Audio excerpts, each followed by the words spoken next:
The question a lot of international parents would have is, why would you send your student to Brewster when there's Andover and Exeter just down the road? And there's many reasons for that. Here, class sizes are much smaller, 1 to 8, 1 to 10, maybe 1 to 4 at times. You've got that one-on-one relationship with the student. You've got a native speaker who has an understanding of the language in every context. You have a different mode of approach, an interactive approach, a cooperative learning approach. You have an ability for the kids to be driving their own learning. The expectation in the classroom is you would be an active learner. Yes, the change. That's awesome. You're probably going to be reading about the change from when the Greeks... It was hard a little, but then it was really fun too. The teachers took care of us a lot, and the class was really creative, but it was hard. Our main goal as a school is to bring in 50% American students and 50% international students. It works fantastically. The integration with the American kids is not only in the classes, but then again at all meals, in the dormitory, in the recreation activities, on the weekend trips. It's great to be with American students so you can see like the perfect English. It's better than like the whole time with international students. All right. Oh, yeah. So I know that whatever I teach them, they go out and practice it right away. I think my English improved because the friends are all American. I've spoken English for a whole time.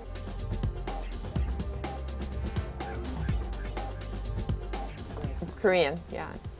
He's doing very well also. We've developed a very effective collaborative process with the teaching assistants, teachers, and the IS instructors. He's working at level 3 in English and is writing and attacking something as complex as the Crucible. I mean, his work ethic is unbelievable. I've never been involved in an academic experience where everything is so completely self-contained. For example, in my class, we may be doing a writing assignment. Well, that day for homework, they go to study hall, and their study hall teacher already knows what their homework is. I meet with the ESL teachers every noontime, and then in the afternoon work with the students in a mentored study hall. And it's fantastic for the students because they have someone right there who can answer their spelling questions, their grammar questions. They can ask him, does this word fit in this sentence? Maybe what you already know. Does that make sense? And trust me when I tell you this, that your comprehension is going to increase by surveying. And then, if they have another question, they go back to the dormitory where probably that same teaching assistant lives. So in my dorm, for instance, we have 3 teaching assistants who can pretty much run the gamut when it comes to the academic questions the kids have. Ethan goes to Harvard and Sam goes to Vassar.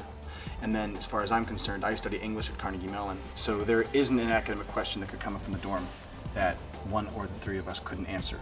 Good. Let's make sure some of that's in your paper, okay?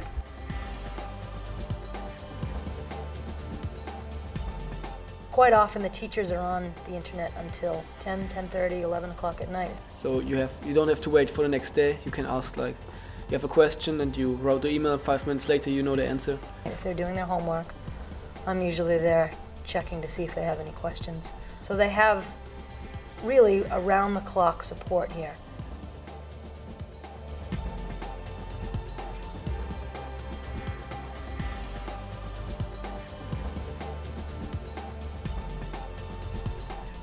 What makes me proud is that we perfected an English program here that is highly effective in helping students develop skills over a very short period of time. We target reading, writing, and thinking skills. We teach them how to develop a paper, how to structure a paper, how to flesh it out. We start with personal writing, and then we segue into teaching them how to write analytical writing. The main purpose of our class is to learn how to write an essay. Writing essay requires our own creativity, our own language skills and linguistic skills, and I can only study this stuff in America, so that's part of the reason I came here.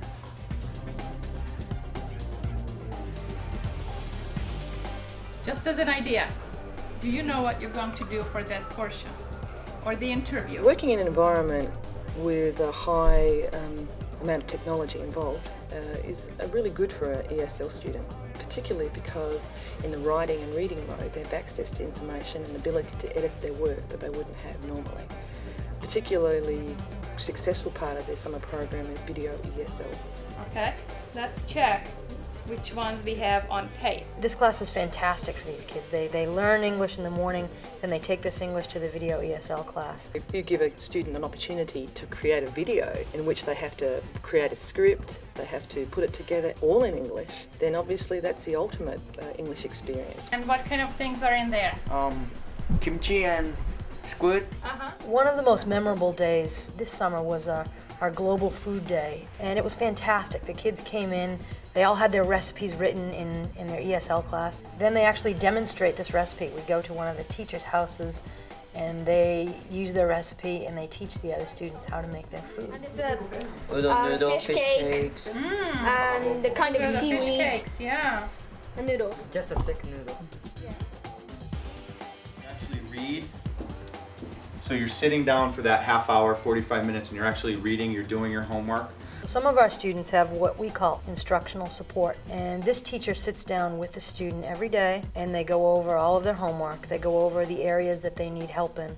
Maybe their spelling really needs some work, or perhaps organization skills are not as good as they should be. The teacher will sit down and teach them how to be organized, and this in turn helps them become a better student. My ICE teacher helps me with my English. I read, I write, and she edits it. And she tells me about my mistakes, and I try to improve my English writing and reading skills.